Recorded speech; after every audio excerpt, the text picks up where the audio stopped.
네, 오늘 말씀의 제목은 항상 개혁하는 교회입니다. 항상 개혁하는 교회입니다. 우리가 사용하는 단어 굉장히 중요하지만 뜻을 제대로 이해하지 못하고 사용하는 단어들이 있습니다. 좀 죄송한 표현이지만 철학에선 그렇게 단어를 사용하면 모른다고 얘기합니다. 잘못된 단어라고 그렇게 얘기합니다. 그러니까 우리가 어떤 단어를 사용할 때 그 단어를 알고 사용하는 것이 올바른 단어 사용이라고 그렇게 이야기할 수가 있습니다. 가장 대표적인 교회에서 잘못 사용하고 있는 단어 중에 하나가 교회라는 단어입니다. 교회라는 단어입니다. 교회라는 단어를 우리들이 잘못 이해하고 있다는 겁니다. 교회라는 단어는 헬라어로 보면 에클레시아입니다. 에클레시아라는 것은 불러 모으다라는 그런 의미가 됩니다. 하나님이 우리를 불러서 모으셨습니다. 이것이 교회입니다. 교회는 하나님의 부르심을 받은 백성들이 모여 있는 곳이 됩니다. 그런데 이 의미는 어떤 의미가 되냐면 로마 시대 때 로마 황제가 고린도나 큰 도시에는 특별한 자치권을 부여했습니다. 직접 다스리지 않았습니다. 그들이 나름대로 투표해서 공직자를 선출하고 결정을 할 수가 있었습니다. 그런데 황제가 사자를 보냅니다. 그 도시에 사자를 보냅니다. 그리고 모든 사람을 큰 광장으로 불러 모읍니다. 이것이 에클레시아입니다. 불러 모읍니다. 그 사람들에게 황제가 내 뜻은 이렇고 저러니 내 뜻을 따라달라고 그렇게 황제가 명령을 합니다. 그때 백성 중에 어떤 사람들은 황제의 뜻이 마음에 맞지 않습니다. 따르기를 원하지 않습니다. 그럼에도 불구하고 그 광장에 불러 모임을 당했기 때문에 에클레시아가 됐기 때문에 그들은 황제의 뜻에 순종하게 됩니다. 순종하게 됩니다. 그리고 그 자리에 모든 모여있는 사람들을 어셈블리라고 합니다. 어셈블리라고 합니다. 어셈블리라고 하는 의미는 어떤 의미가 되냐면 내가 책임을 지고 그 자리에서 황제의 뜻에 순종하겠다는 겁니다. 그러기에 불러 모았습니다. 불러 모아서 황제의 뜻에 순종하겠다는 겁니다. 힘을 모으겠다는 겁니다. 이것이 교회라는 겁니다. 교회는 어셈블리가 된다는 말씀이 됩니다. 하나님이 부르셨고 그 부르심에 응답하고 그 부르심, 하나님이 부르신 그 목적에 내 책임을 지고 내가 그것을 감당하겠다는 그런 의미가 됩니다. 이것이 교회입니다. 교회입니다. 약 한 달여 전에 우리 교회에 그 이정숙 목사님이 오셔서 설교를 해 주셨습니다.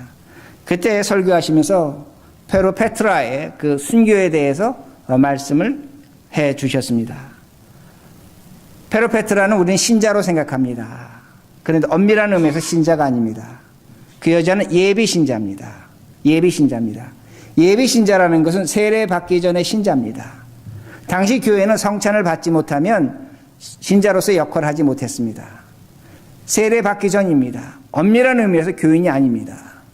그러나 페루페트라는 하나님의 부르심을 받았다고 믿은 겁니다. 그러기에 하나님이 어디로 부르셨냐? 자신을 순교의 자리로, 짐승의 자리로 부르셨다는 겁니다. 죽음의 자리로 부르셨다는 겁니다. 그러기에 순종하는 것입니다. 이것이 당시 교인들이 갖고 있던 그 기초적인, 기본적인 개념이었습니다. 이것이 교회의 개념이었다는 말씀이 됩니다. 그런데 오늘날 우리 교회는 뭐라고 번역합니까? 처치로 부릅니다. 처치라고 부릅니다. 처치라는 것은 헬라어의 큐리오스, 주, 하나님, 예수님 그런 의미가 됩니다. 큐리오스가 키리치가 됩니다. 키리치가 처치로 됩니다. 그러기에 교회라는 것은 처치가 되면 어떤 의미가 되냐면 하나님께 예배드리는, 기도하는 예전과 의식이 강조되는 것이 교회입니다. 그러기에 여러분들이 교회 온다고 할 때 어떤 마음이 먼저 드냐면 오늘 하나님께 예배드린다, 기도하러 간다, 찬송 드리러 간다, 영광 올리러 간다 그렇게 생각하게 된다는 겁니다. 그러므로 예배와 기도가 처치의 기본적인 역할이 된다는 말씀이 됩니다. 그런데 어떤 현상이 나타나냐면 역사적으로 시간이 지나가면서 교회가 바뀝니다. 어셈블리에서 처치로 가는 겁니다. 그러면서 사제의 권위가 높아지는 겁니다. 사제들이 권한을 갖습니다. 예배를 인도합니다. 그런데 그 사제의 권위가 어디까지 높아지냐? 왕들의 권한보다 높아집니다. 하나님의 대리인이라는 겁니다. 그러기에 왕들을 폐위시킬 수도 있었고 그 왕들을 세울 수도 있었습니다.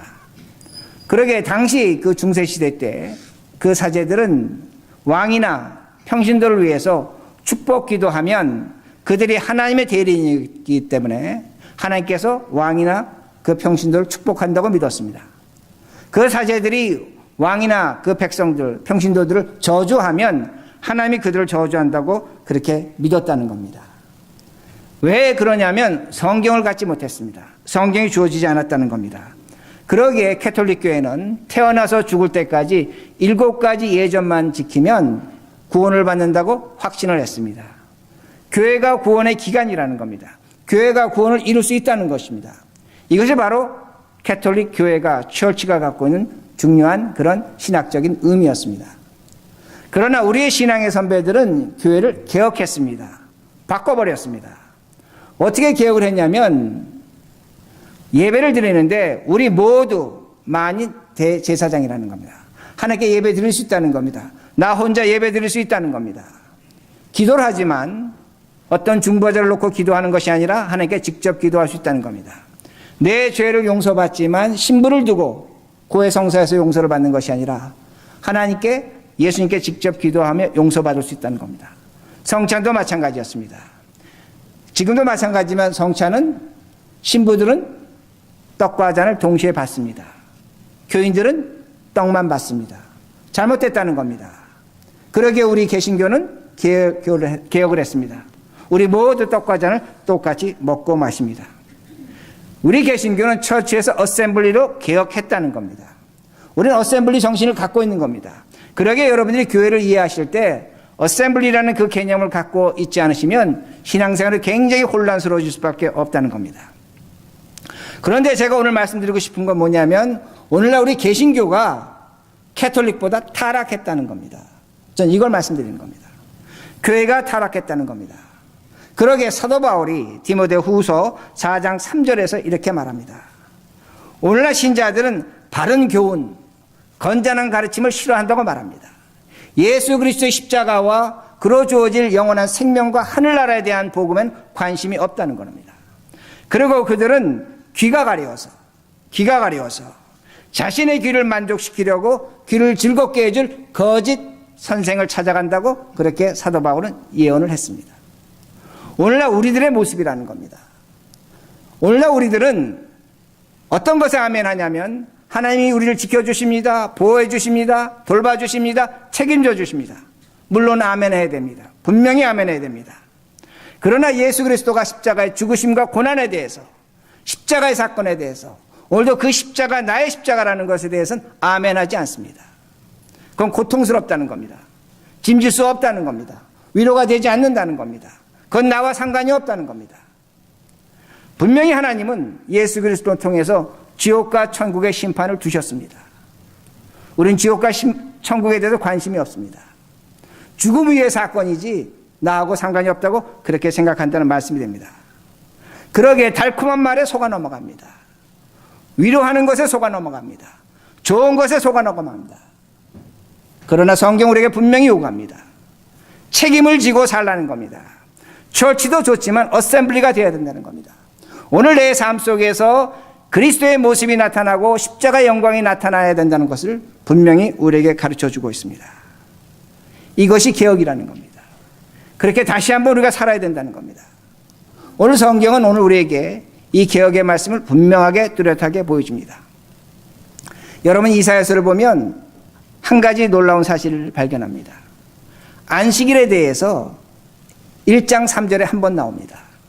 너희 유대인들이 안식일을 하나님께 드리는 제사를 제대로 지키지 않는다고 지책합니다. 책망합니다. 그리고 오늘 본문 나오는 56장까지 안식일에 대한 언급이 거의 없습니다. 나타나지 않는다는 겁니다. 그런데 이사야서 49장에 메시아가 오십니다. 예수 그리스도가 오십니다. 이사야는 그걸 예언했습니다. 그러면서 오늘 안식일이 새롭게 등장한다는 말씀이 됩니다. 여러분 안식일이 무엇인가를 너무나 잘 아십니다. 너무나 잘 아십니다. 여러분 모세오경을 보시면 창세기, 출애굽기, 레위기, 민수기, 신명기가 있습니다. 사무엘 상하가 있습니다. 역대 상하가 있습니다. 열왕기 상하가 있습니다. 한번 여러분 그 성경을 잘 펴놓으시고 보시기 바랍니다. 하나님에 대한 제사가 많은가, 그렇지 않으면 안식일에 대한 강조를 하고 있는가, 한번 성경을 비교해서 보시기 바랍니다. 그 성경을 보시면 안식일에 대해서 그렇게 강조하지 않습니다.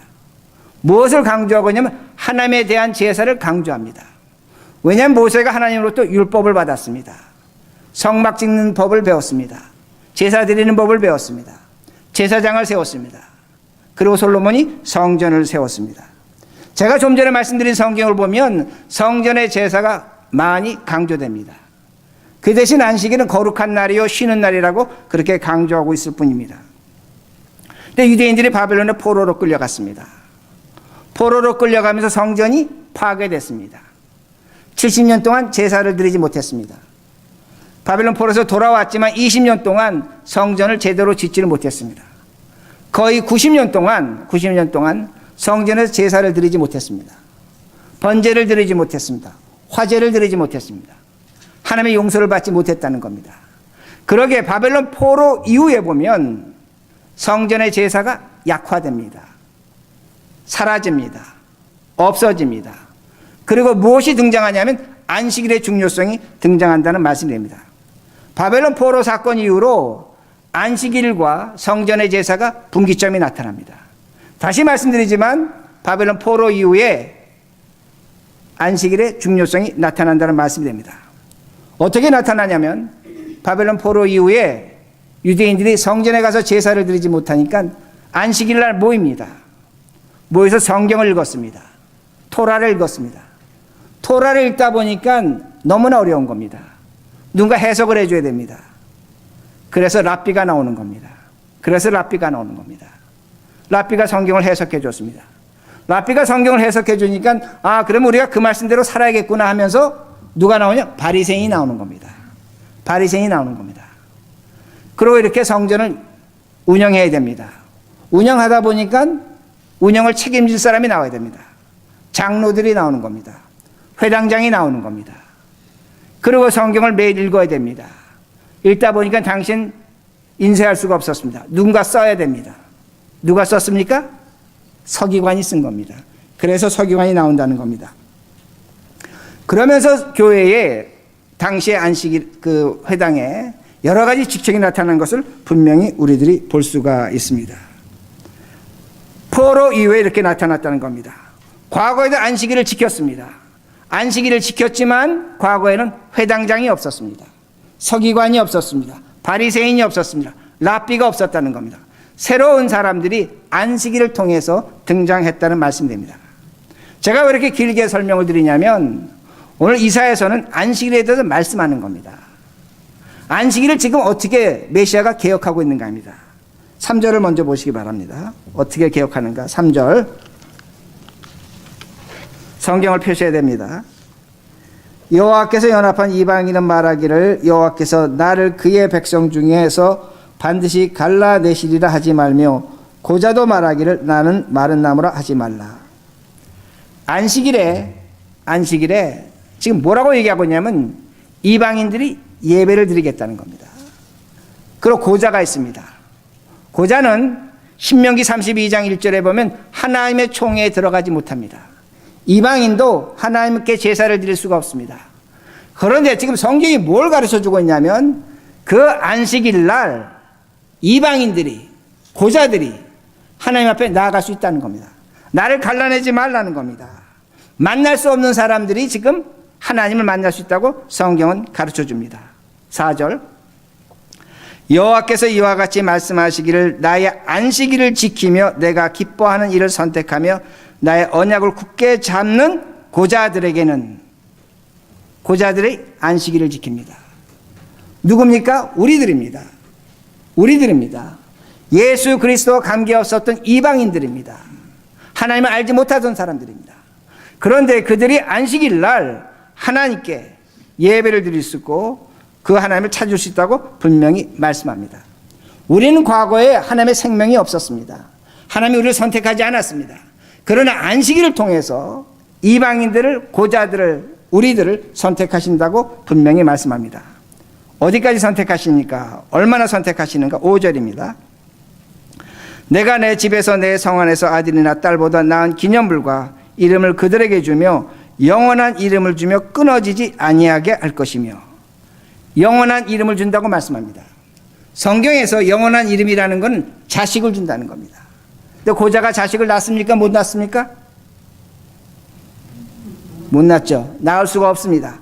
그런데 지금 하나님은 뭐라고 말씀하시냐면 안식일 날 내가 그 고자들에게 영원한 이름, 영원한 생명을 준다고 말씀합니다. 유대인들의 영생관은 어떤 영생관이냐면 내 생명이 내 자식을 통해서 이어져 가는 겁니다. 성경 창세기에 보면 아브라함의 이름을 창대케 하신다고 합니다. 우리는 아브라함을 높여준다고 생각하는데 히브리적인 의미는 그렇지 않습니다. 자식을 준다는 겁니다. 80에 하나님께서 그를 부르시고 100세 아들을 주셨습니다. 이삭을 주셨습니다. 야곱을 주셨습니다. 12지파를 주셨습니다. 하나님은 아브라함의 생명을 그 자자손손의 생명 속에 넣어두신다는 겁니다. 이게 유대인의 영생의 개념입니다. 그러니까 지금 성경이 뭘 가르쳐 주냐면 고자들에게 영원한 생명을 준다는 것은 그 고자들에게 하나님이 택하신 특별한 생명을 주시겠다는 겁니다. 영원한 생명, 하늘나라의 생명을 주시겠다고 그렇게 말씀하는 그 생명이 어느 생명이냐면 5절 잘 보셔야 됩니다. 다시 읽습니다. 내가 내 집에서 내 성 안에서 아들이나 딸보다 나은 유대인들 이스라엘 백성보다 나은 나를 믿고 따라온 이스라엘 백성 그 딸보다 아들보다 나은 기념물과 이름을 그들에게 주며 영원한 이름을 주겠다고 말씀합니다. 놀라운 사건입니다. 안식일이 어떻게 개혁되냐면 유대인의 안식일이 아니라 이제는 그 안식일을 통해서 고자들에게 이방인들에게 우리들에게 영원한 생명을 주시겠다는 겁니다. 근데 그 증거가 뭐냐면 기념물입니다. 기념물입니다. 이 기념물의 히브리어 보면 야드라는 단어를 씁니다. 손입니다. 하나님의 손이 나타난다는 겁니다. 구약 성경에서 하나님의 손은 구원을 의미합니다. 인도하심을 의미합니다. 신약으로 넘어오면 이것이 예수 그리스도의 십자가라는 그 말씀이 됩니다. 우리들에게 예수 그리스도의 십자가가 주어집니다. 영원한 생명이 주어집니다. 그런데 이 생명의 가치가 예루살렘 성 안에 있는 유대인들과 비교할 수 없는 그 아들과 딸과 비교할 수 없는 영원한 생명이라고 그렇게 말씀하십니다. 하나님의 손이 우리를 붙잡아 준다는 겁니다.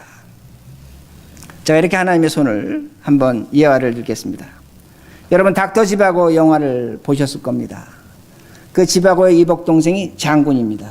장군이 그 지바고의 딸을 타냐를 이제 공장으로 찾아갑니다. 찾아가서 그 타냐에게 너가 어떻게 아버지하고 헤어졌느냐 질문합니다.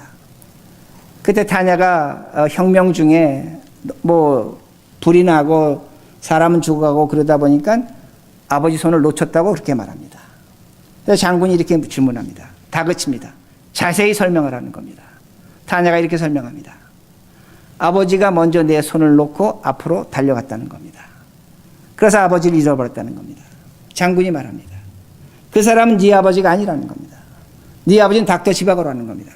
정말로 너의 아버지라면 혁명 중에 사람이 죽어가고 전쟁이 나고 불이 나고 어떤 상황이 있다고 할지라도 아버지는 내 손을 놓지 않았을 것이라는 겁니다. 내 손을 끝까지 잡고 너를 지켜줬을 것이라는 겁니다. 여태껏 자기는 어떤 손이 아버지라고 믿었냐면 자신이 믿었던 사람이 아버지라고 믿었습니다. 그런데 그 장군의 말을 듣고 한순간에 깨닫습니다. 아, 내가 지금까지 붙잡아왔던 손이 진짜 손이 아니었구나. 가짜 아버지였구나. 오늘도 마찬가지입니다. 오늘도 우리들이 붙잡는 손이 있습니다. 돈의 손이 있고 명예의 손이 있고 친구의 손이 있고 물질의 손이 있고 모든 손을 붙잡고 살아갑니다. 여러분을 도와줍니다. 여러분과 함께 해줍니다. 그러나 제가 분명히 말씀드릴 수 있고 여러분도 경험했습니다. 여러분이 위기 당할 때 시련 당할 때 그것들이 여러분의 손을 붙잡아 줬는가입니다. 붙잡아 주지 않았습니다. 그것들이 먼저 여러분의 손을 놓고 떠나갔습니다. 그것이 우리가 붙잡는 손이라는 겁니다. 그러나 우리에겐 영원한 손이 있습니다. 하나님의 손이 우리를 붙잡아주고 계신다는 겁니다. 예수님의 손은 우리를 죽음에서 놓지 않습니다. 절대로 놓지 않습니다. 아시는 것처럼 제가 한 달 전에 저희 아버님 뵀습니다. 매일 병원에 입원하십니다. 저는 그 손을 붙잡을 수가 없습니다. 그 손을 놔야 됩니다. 그러나 저는 믿습니다. 죽음 너머에 갈 때에 사랑하는 사람이지만 저는 그 손을 놓을 수밖에 없지만 우리 하나님은 그 손을 붙잡고 가실 겁니다. 이것이 우리가 붙잡는 손이라는 그 말씀이 됩니다. 우리는 손을 잡고 있습니다. 진짜 손을 잡고 있는 겁니다. 진짜 아버지의 손을 잡고 있는 겁니다. 여러분의 육신의 아버지가 아버지입니다. 착각하시지 말합니다. 그 아버지는 진짜 아버지는 아닙니다. 우리의 진짜 아버지는 오늘도 우리의 손을 붙잡고 생명의 자리로 인도하신 하나님이란 그 말씀이 됩니다. 그러게 이렇게 인도하십니다. 7절 내가 곧 그들을 나의 성산으로 인도하여 기도하는 내 집으로서 그들을 기쁘게 할 것이며 그들의 번제와 희생을 나의 제단에서 기꺼이 받게 되느니 이는 내 집은 만민이 기도하는 집이라 일컬음이 될 것임이라. 이 문장에 두 개의 미래형이 있습니다. 우리 손을 어떻게 붙잡고 가시냐면 첫 번째 7절에 이렇게 말씀합니다. 내가 곧 그들 나의 성산으로 인도하여 I'll bring to my holy mountain. 내가 내 백성의 손을 잡고 거룩한 손, 내가 있는 거룩한 손, 하늘나라라 천국으로 인도하실 것이라고 분명히 말씀합니다. 이것이 하나님의 손입니다. 오늘도 우리가 돈의 손을 잡으면, 사람의 손을 잡으면 만족할 것 같습니다. 그러나 하나님의 손은 우리를 이 자리로 인도하신다는 겁니다. 또 이렇게 인도하십니다. 7절에서 그들의 번제와 희생을 나의 제단에서 기꺼이 받게 해드리니. 이 말씀 어떤 의미가 되냐면 오늘 우리들이 예배를 드립니다. 기도합니다. 헌금합니다. 봉사합니다. 헌신합니다. 충성합니다. 하나님 뭐라고 말씀하냐면 너가 오늘 드리고 있는 그 모든 것을 내가 미래에 받을 것이라는 겁니다. 내 미래의 선물이라는 겁니다. 우리가 이 다음에 하늘나라 갑니다. 하나님께서 우리에게 말씀하실 것입니다. 나는 너를 위해서 십자가에 죽었는데 너는 나에게 줄 선물이 뭐냐? 저는 예배라고 생각합니다. 하나님은 예배를 통해서 우리를 받으실 겁니다. 그 예배 선물을 분명히 드리게 될 것이라고 말씀합니다. 이 땅에 드려지는 오늘의 예배가 장차 영원한 하늘나라 내가 만날 아버지께 드릴 선물이란 말씀이 됩니다. 마지막 세 번째 이렇게 미래형이 나옵니다. 이는 내 집이 만민이 기도하는 집이라 일컬음이 될 것입니다. 여기서 집은 우리 자신을 의미합니다. 머릿돌 교회를 의미합니다. 그런데 오늘 너가 볼 때는 형편없다. 오늘 우리 머릿돌 교회 약하다. 너 자신이 교회로서 너 자신이 신자로 살아가는 것이 무척이나 어렵다. 그렇게 말씀하십니다. 그러나 말씀하십니다. 만민이 기도하는 집으로 만들어 주실 것이라는 겁니다. 불완전한 교회요, 약한 교회요, 죄가 있는 우리입니다. 머릿돌 교회입니다. 그러나 하나님이 예수 그리스도로 말미암아 만민이 기도하는 집으로 만들어 주시겠다고 분명히 약속하십니다. 하늘의 교회입니다. 생명의 교회입니다. 그 교회를 바라보라는 겁니다. 하나님이 너희 손잡고 그 자리로 세워주시겠다고 분명히 말씀합니다. 왜 이렇게 하시는가 합니다. 안식일을 개혁하신 하나님께서 이뤄내신 일이란 말씀이 됩니다. 그러기에 제가 말씀드립니다. 오늘 우리들이 개혁하지 못하면 우리는 예수를 십자가에 못 박습니다. 오늘 내가 개혁하지 못하면 내 교회를, 내 자신을 개혁하지 못하면 예수를 십자가에 못 박는다는 겁니다. 누가 예수를 십자가에 못 박았습니까? 누가 예수를 죽였습니까? 바리새인입니다. 서기관입니다. 장로들입니다. 이 사람들이 예수 죽였습니다. 기억하시기 바랍니다. 제가 좀 전에 말씀드린 이 사람들은 어떤 사람들입니까? 안식일로 주어진 직분자들입니다. 회당장입니다. 예수를 죽였습니다. 바리새인입니다. 예수 죽였습니다. 서기관 예수 죽였습니다. 랍비들 예수 죽였습니다. 그러기에 마태복음 2장 27절 28절에서 예수님 말씀하십니다. 뭐라고 말씀하시냐면 안식일이 사람을 위해 있는 것이라고 말씀합니다. 엄청난 개혁을 하시는 겁니다. 사람이 안식일을 위해 있는 것이 아니라 안식일이 사람을 위해 있다고 예수님은 개혁하셨습니다. 그리고 주님은 그 다음 절에 인자가 안식일의 주인이라는 겁니다. 내가 안식일의 주인이기 때문에 내가 이렇게 개혁할 수 있다는 겁니다. 내 말을 믿으라는 겁니다. 그런데 문제는 뭐냐면 서기관들, 제사장들, 바리새인들, 회당장들 개혁하지 않았습니다. 오늘 여러분의 신앙 돌보시라는 겁니다. 돌아보시라는 겁니다. 어떻게 개혁하고 있는가 합니다. 어떻게 우리가 개혁할 것인가 합니다. 이렇게 개혁해야 됩니다. 예수님은 안식일에 병을 고치셨습니다. 예수님은 안식일에 18년 된 귀신 들린 자를 해방시켜 주셨습니다. 예수님은 안식일에 눈뜨게 하셨다는 겁니다. 예수님은 안식일에 뭘 하셨냐면 사람을 살리셨습니다. 사람을 살리셨습니다. 오늘도 우리는 안식일을 지킵니다. 주일에 예배를 드립니다. 그러나 주님은 요구하십니다. 너의 예배가 진정한 예배가 되려면 사람을 살리라는 겁니다. 그래야만 예배가 된다는 겁니다. 사람을 살리지 않으면 예배가 되지 않는다고 분명히 말씀합니다. 이것이 어셈블리입니다. 에클레시아입니다. 하나님이 우리를 부르신 이유와 목적입니다. 예배를 반드시 드려야 됩니다. 그러나 예배 드린 자로서 사람을 살리고 있느냐고 분명히 우리에게 질문하고 계십니다. 그렇지 않으면 주님께서 우리를 이렇게 질책하십니다. 마태복음 23장 27절에 예수님은 바리새인들에게, 회당장에게, 장로들에게, 서기관들에게 회칠한 무덤이라고 말씀하십니다. 독사의 자식이라고 말씀합니다. 너희 안에는 죽은 것이 가득하고 더러운 것이 가득하다고 말씀합니다. 너희들이 11조하고 헌금하고 예배드리고 순교하고 전도하고 모든 것을 했다고 할지라도 회칠한 무덤이라고 말씀합니다. 왜 안식일 날 뭘 했습니까? 그들은 법을 지켰습니다. 사람을 살리지 않았다는 그 말씀이 됩니다. 제가 어제도 유대인하고 통화할 일이 있었습니다. 토요일인지 모르고 설교 준비하다 전화했습니다. 아무리 전화해도 안 받습니다. 가만히 생각해 보니까 안식일입니다. 전화 죽어도 안 받습니다. 안식일 되면 걸어갑니다. 이 교회 건물 회당이었습니다. 여러분 잘 보시기 바랍니다. 전기 스위치가 없습니다. 전기 스위치 안식일에 저거 손대면 율법을 어기는 겁니다. 벌 받는 겁니다. 철저하게 안식일 지켰습니다. 굉장히 좋은 겁니다. 여러분 기억하시기 바랍니다. 하나님이 나를 거룩하게 지키는 그 태도는 우리가 본받아야 합니다. 그러나 사람을 살리지 않는다면 그날은 안식일이 아니라는 겁니다. 하나님이 거부하신다는 것입니다. 사람 살리셔야 합니다. 우리 각자에겐 살려야 될 사람이 있습니다. 여러분 그 사람 생각해 보시기 바랍니다. 그 사람 살리려면 여러분 얼마나 힘드시겠습니까? 얼마나 고통스럽겠습니까? 여러분의 것을 얼마나 손해보시겠습니까? 얼마나 마음 아프시겠습니까? 얼마나 괴로우시겠습니까? 주께서 말씀하십니다. 오늘 너가 나에게 드린 이 예배, 거룩한 예배, 장차 하늘나라에서 나에게 드릴 선물이라는 것 분명히 말씀하셨습니다. 그러나 사람 살리라는 겁니다.